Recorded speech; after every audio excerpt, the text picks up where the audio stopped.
Hello दोस्तों, आप सबका स्वागत है आपके अपने यूट्यूब चैनल फिल्मी रिएक्शन में। तो कैसे आप सब? उम्मीद आप लोग अच्छे होंगे। मैं बिल्कुल अच्छी हूँ आप लोगों की दुआ से। तो दोस्तों, आज जिस वीडियो का मैं रिएक्शन लेके आई हूँ वो है नीलकमल सिंह और शिल्पी राज का सॉन्ग का नाम है जियारा के जरी रहे, मतलब जियारे के जरी रहे। ये रोमांटिक सॉन्ग है भोजपुरी का। तो हम ये गाना सुनते हैं तभी हमें समझ आएगा कि कैसा रोमांस है, कितना प्यारा है, कितना रोमांटिक गाना है। उसके बाद ही हम गाने के बारे में कुछ बोल पाएंगे। बाकी शिल्पी राज और नीलकमल दोनों धुरंधर हैं, दोनों बहुत अच्छे गायक हैं, गायिका हैं। तो ऑब्वियसली गाना तो अच्छा होगा ही। गाने की जो आवाज़ है वो तो अच्छा होगा, वर्डिंग्स कैसी है, लिरिक्स कैसी है, वो हमें गाना सुनने के बाद पता लगेगा। तो चलिए हम ये गाना सुनते हैं, एंजॉय करते हैं, इसके बाद इसके बारे में बात करेंगे।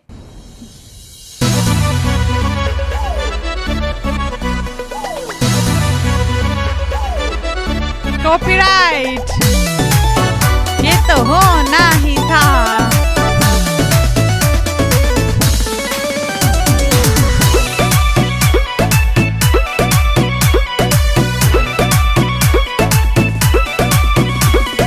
तोहरे में भसेला परानवा हो, तू ही बड़ा मोर धड़कनवा हो। तोहरे के देखिले सपनवा में, तोहके बनोई सजनवा हो। अरे यार, कितना प्यारा गाना है। अरे तू ही तो हो बारू हमरा आँखी के पुतरिया, जानू मोरा जियारा के जरी रहा हो। तू ही तो हो बारू हमरा आँखी के पुतरिया, जानू मोरा जियारा के जरी रहा हो। ए हो ए हो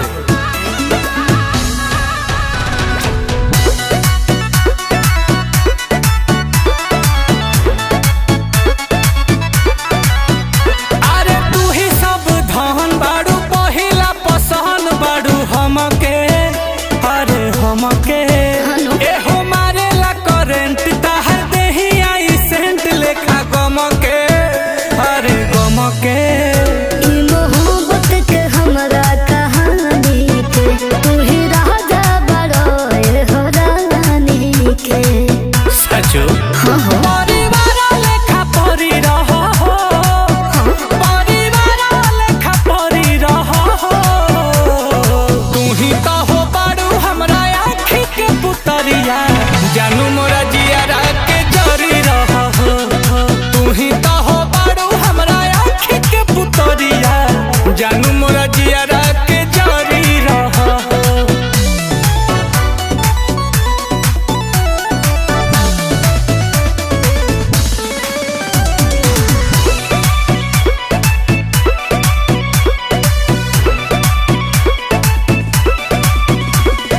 अरे हमर जान होई दुनिया जहान, सब तोहरे बाटे तोहरे।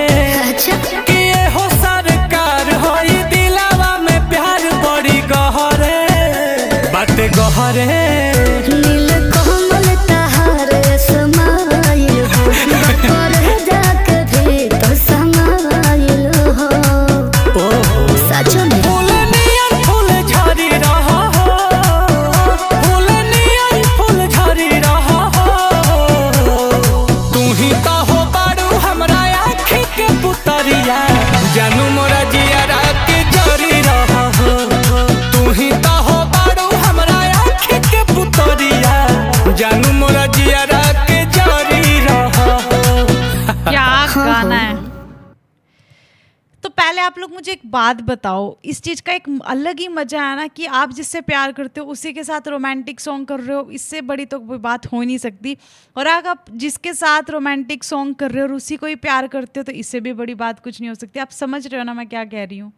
मतलब ये, आज तक कोई ऐसा रोमांटिक गाना नहीं गया जिसमें नीलकमल ने कोई और मॉडल चूज़ करी हो, क्योंकि वो इतना प्यार करते हैं इनको। ओ माय गॉड, ये बिल्कुल ट्रू लव है। ये मतलब जो भी लाइंस थी ना, ये डेडिकेटेड थी अपनी गर्लफ्रेंड के लिए, और इतना रोमांटिक सॉन्ग, और अपनी ही गर्लफ्रेंड के साथ तो फीलिंग तो और भी अच्छी आएगी ना। जो इमोशंस हैं वो तो भर भर के आएंगे, क्योंकि नीलकमल इनको बहुत प्यार करते हैं। इन्होंने कॉपीराइट ले लिया इनकी ज़िंदगी में कि मैं हर गाने में, स्पेशली जो रोमांटिक सॉन्ग है उसमें तो मैं ही होंगी और कोई नहीं होने वाला, अदरवाइज मैं लड़ाई कर लूँगी, है ना। तो बहुत ही प्यारा गाना था, लिरिक्स बहुत अच्छा था, बहुत एंटरटेनिंग सॉन्ग था, बहुत ही एक्साइटमेंट वाला सॉन्ग था, बहुत प्यारा गाना था। आप लोगों को कैसा लगा प्लीज़ मुझे जरूर बताएं। दोनों बहुत सुंदर लगते हैं साथ में, टच वुड इन दोनों की जोड़ी बनी रहे, हमेशा अच्छा ही सुने इस जोड़ी के बारे में, कभी कोई ख़राब न्यूज़ ना सुनने को मिले, क्योंकि बहुत प्यारे हैं ये दोनों, एक दूसरे को बहुत प्यार करते हैं, तो अच्छा लगता है देख के। तो मुझे गाना अच्छा लगा, आप लोग कैसा लगा प्लीज़ आप लोग अपनी राय जरूर दें। फिलहाल के लिए मैं इस वीडियो को यहीं करती हूँ ख़त्म, मिलते हैं नेक्स्ट वीडियो में, तब तक के लिए अपना ख्याल रखें, चैनल को सब्सक्राइब करें, टाटा बाय बाय।